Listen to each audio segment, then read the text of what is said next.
saya memang struggle gila nak grow dekat TikTok macam saya tahu nak post tapi tak tahu what kind of content actually works.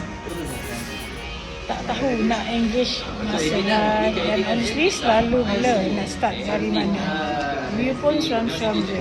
Engagement sendiri rasa macam TikTok ni bukan untuk saya. Tapi bila saya join training dan live strategy ini, mind blowing. Coach Khairul explain semua benda dengan cara yang senang, faham. Dari content, structure, storytelling sampailah strategi live yang memang saya belajar macam mana nak plan content, convert dan yang paling best bila dia ajar cara nak buat live yang orang tak scroll terus tapi stay sampai habis. Saya suka watch training ni sebab bukan sekadar teori, memang hands on. For example, terus boleh apply. Lepas habis kelas, saya pun rasa semangat nak terus buat sebab everything makes sense now.